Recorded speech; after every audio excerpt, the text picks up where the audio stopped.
Hi praise lord అందరికీ shalom. ఇటీవల కాలంలో ఇజ్రాయెల్‌లోని గోలాన్ హైట్స్ అనేటటువంటి ఒక ప్రాంతంలో కొంతమంది చిన్న పిల్లలు ఫుట్‌బాల్ మైదానంలో ఆడుకుంటూ ఉండగా కొన్ని రాకెట్స్ అనేది ఫైర్ అవ్వి ఆ యొక్క పిల్లల మీద పడడం జరిగింది. దాంతో 13 మంది పిల్లలు అక్కడికక్కడే చనిపోయారు. వారికి దగ్గరలోనే కొద్ది దూరంలో దాదాపు ఒక 100 మీటర్ల దూరంలోనే కొన్ని బాంబ్ షెల్టర్స్ అనేవి ఉన్నాయి. కానీ వాళ్ళు అక్కడి వరకు చేరుకోవడానికి అంత టైం లేక ఆ యొక్క రాకెట్ ప్రయోగించిన వెంటనే అక్కడ ఉన్నటువంటి పిల్లలందరూ చనిపోయారు. సో ఈ యొక్క చనిపోయినటువంటి ఈ యొక్క పిల్లలు ఎవరైతే ఉన్నారో వీరు ఇజ్రాయెల్‌లోని డ్రూస్ అనేటటువంటి ఒక కమ్యూనిటీకి చెందినటువంటి పిల్లలు. అయితే ఈ డ్రూస్ అనేవారు ఎవరంటే వీరు ఇజ్రాయెల్‌ని అమితంగా ఇష్టపడేటటువంటి ఒక కమ్యూనిటీ. వీరు కేవలం ఇజ్రాయెల్‌లోనే కాదు, ఇజ్రాయెల్‌తో పాటు అటు టర్కీలోను, లెబనాన్‌లోను, సిరియాలోను ఈ యొక్క డ్రూస్ కమ్యూనిటీ ఉన్నది.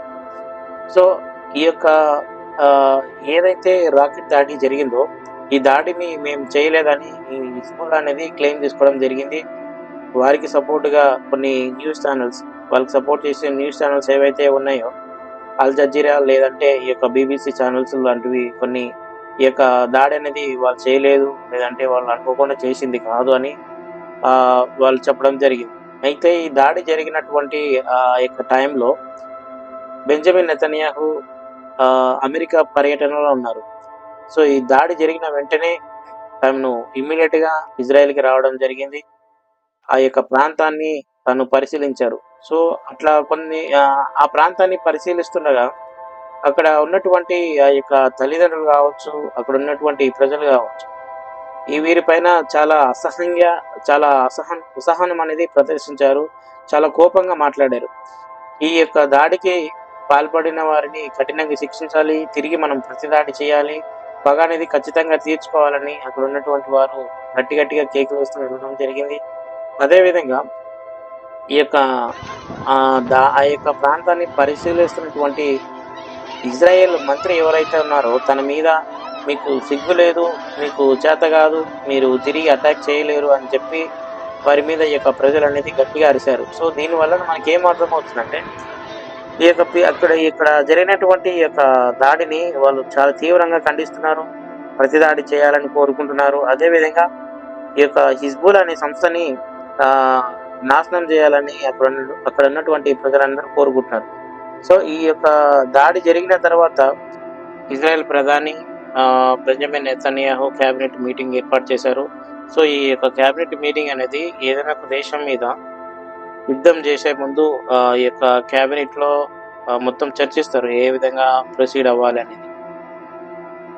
అయితే బెంజమిన్ నెతన్యాహు ఈ యొక్క ఇన్సిడెంట్ ని చాలా సీరియస్ గా తీసుకున్నారు. దీనికి ఖచ్చితంగా మేము రివెంజ్ తీసుకుంటామని చెప్పారు. అయితే ఈ యొక్క ప్రాసెస్ లో ఇరాన్ లో ఉన్నటువంటి ఈ యొక్క హమాస్ లీడర్స్ లో ఎవరైతే ఉన్నారో దాంట్లో ఒక వ్యక్తిని ఇస్మాయిల్ హనియే ఇతనిని మొసాద్ మట్టుపెట్టింది.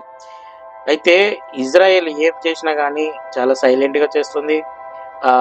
ఈ యొక్క దాడిని మేమే చేశామని ఇజ్రాయెల్ ఎక్కడ చెప్పలేదు, చెప్పుకోదు కూడా. ఎందుకంటే ఇజ్రాయెల్ పైన చాలా దేశాలు ఇప్పటి వరకే అటాక్ చేయాలని చూస్తున్నాయి. అయితే మోస్ట్ రీసెంట్ గా కూడా ఈ యొక్క టర్కీ ఏదైతే ఉందో ఇజ్రాయెల్ మీరు గనక లెబనాన్ మీద అటాక్ చేస్తే మేము కూడా మీతో యుద్ధం డైరెక్ట్ గా చేయాల్సి వస్తుందని ఈ యొక్క టర్కీ అన్నది. అయితే టర్కీకి అంత పవర్స్ లేకపోవచ్చు, లేదంటే టర్కీ డైరెక్ట్ గా ఈ యొక్క ఇజ్రాయెల్ పైన యుద్ధం చేయకపోవచ్చు. ఎందుకనంటే టర్కీకి ఆల్రెడీ ఎక్స్పీరియన్స్ ఉంది ఇజ్రాయెల్ మీద యుద్ధం చేస్తే ఎట్లాంటి పరిస్థితులు ఉన్నాయో. సో ఈ యొక్క కామెంట్స్ ఏవైతే ఈ టర్కీ ప్రెసిడెంట్ చేసినారో ఈ యొక్క కామెంట్స్ మీద బెంజమిన్ నెతన్యాహు స్పందించలేదు. కానీ ఆ యొక్క కేబినెట్ మినిస్టర్స్ ఎవరైతే ఉన్నారో దాంట్లో ఒక వ్యక్తి అన్నారు, మీరు ఇట్లా డైరెక్ట్ అటాక్ చేసే ముందు ఒకసారి ఆలోచించుకోవాలి మీకు గతంలో ఏం జరిగిందని చెప్పేసి. ఇజ్రాయెల్ దేనికి భయపడదు, ఎవరికి భయపడదు, ఎన్ని దేశాలు వచ్చినా సరే భయపడదు. అదేవిధంగా చాలా మంది అమెరికా ఇజ్రాయెల్కి అండగా ఉండడం వల్లనే ఇజ్రాయెల్ ఇట్లా యుద్ధం చేయడానికి ముందుకెళ్తుంది, ప్రతి దానిలో గెలుస్తుందని అని అంటున్నారు. కానీ అది నిజం కాదు. ఎందుకంటే ఇజ్రాయెల్ అనేది వారికి ఈ జియోగ్రఫికల్ పాలిటిక్స్ ఎలా ఉండో తెలుసు.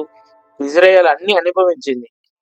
వారికి జరిగినటువంటి అన్యాయం ఏదైతే ఉందో తరతరాలుగా కొన్ని వందల సంవత్సరాలు జరిగినటువంటి ఈ యొక్క అఘాయిత్యాలు గాని, వాళ్ళపైన జరిగినటువంటి ఈ యొక్క అటాక్స్ గాని ఏవైతే ఉన్నాయో, వాటి నుంచి ఇజ్రాయెల్ ప్రతి దానిని వాళ్ళు నేర్చుకొని ఇంతవరకు వాళ్ళకొచ్చినారు. సో, వారు ఇజ్రాయెల్ ఏ దేశం మీద కావాలని వెళ్ళదు, అటాక్ చేయదు. కానీ వాళ్ళ మీద ఎవరైనా అటాక్ చేసినా మాత్రం ఖచ్చితంగా వాళ్ళ అంతు చూసే వరకు విడిచిపెట్టదు.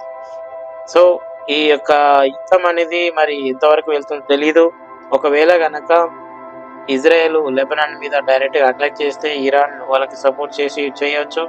వారికి అండగా మరికొన్ని దేశాలు రావచ్చు. సో, ఈ ఈ యొక్క ప్రాసెస్ ఏదైతే ఉందో ఇట్లా ఒక దేశం ఈ యొక్క వార్‌లో గనక ఇన్వాల్వ్ అయితే అది చాలా పెద్ద వార్ అనేది జరగవచ్చు. సో, అట్లా జరగకూడదని మనందరం కోరుకుందాం. ముఖ్యంగా ఈ యొక్క మిడిల్ ఈస్ట్‌లో శాంతి నెలకొనాలని. ఎందుకనంటే అంత్యకాలంలో ఒక రాజ్యం మీద ఇంకొక రాజ్యం లేచునని మనకి బైబిల్ చెప్తుంది. సో, ఇప్పటికే ప్రపంచం మొత్తం ఎన్నో వైరస్‌లతో అల్లాడింది. అదే విధంగా ఈ యొక్క యుద్ధం వల్ల కూడా చాలా మంది నష్టపోయినారు ప్రజలు.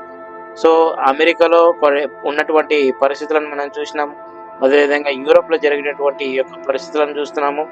అదేవిధంగా రాబోయే కాలంలో ఇంకా ఇలాంటి సంఘటనలనేది అనేకం జరుగుతుంది. ప్రజలు చాలా మంది చంపబడతారు. ముఖ్యంగా సువార్త అనేది ఆగిపోతుంది. కనుక ప్రతి ఒక్కరు రక్షింపబడాలని మనమందరం కోరుకోవాలి. సో, శాంతి నెలకొనాలని మనందరం ప్రార్థించాలి. సో, చూడాలి పొద్దున ఈ యొక్క వార్ అనేది ఎటువైపునకు దారి తీస్తుందో. సో, ఇట్లా జరగకూడదని ఇప్పటికే అమెరికా కూడా ఇటు ఇరు దేశాలతో సంప్రదింపులు చేస్తుంది. సో, వీటన్ని పరిస్థితుల గురించి మనం ప్రార్థిస్తాం. ఈ మిడిల్ ఈస్ట్‌లో ముఖ్యంగా ఇజ్రాయెల్‌కి శాంతి నెలకొనాలని, అదేవిధంగా వారు తీసుకెళ్ళిపోయినటువంటి హమాస్ ఉగ్రవాద సంస్థ ఏదైతే ఉన్నదో, వారు పట్టుకెళ్ళినటువంటి యొక్క పిల్లల్ని లేదంటే ఆ యొక్క బందీలు సురక్షితంగా రావాలని, అక్కడ శాంతి నెలకొల్పబడాలని మనందరం ప్రార్థించాలి. సో, ఇది ఈ యొక్క ఇజ్రాయెల్‌కి సంబంధించినటువంటి ఈ యొక్క లేటెస్ట్ అప్డేట్. సో, ఈ యొక్క వీడియో గనుక మీకు నచ్చితే మీరు లైక్ చేయండి, ఇతరులకు కూడా షేర్ చేయండి. అదేవిధంగా ఇక ముందు రావాల్సినటువంటి వీడియోస్ అనేకం ఉన్నాయి. నాకు టైం లేక నేను ఇవన్నీ చేయడం లేదు గానీ, ముందు ఇంకా ఫ్యూచర్‌లో మనకి ఏం జరగబోతుంది, మనం ఏ విధంగా అంటే సంఘం ఎలాగుండాలి, మనం ఏ విధంగా సిద్ధపాటుగా ఉండాలి అనేటటువంటి విషయం మీద మనము చర్చిస్తాం. సో, మీరు ఈ యొక్క వీడియోని లైక్ చేయండి, ఇతరులకు కూడా షేర్ చేయండి. మీ యొక్క అభిప్రాయాన్ని కామెంట్ రూపంలో తెలియజేయండి. సో, మరి ఒక అంశంతో మళ్ళీ కలుసుకుందాం. అంతవరకు సెలవు. Thank you. God bless you.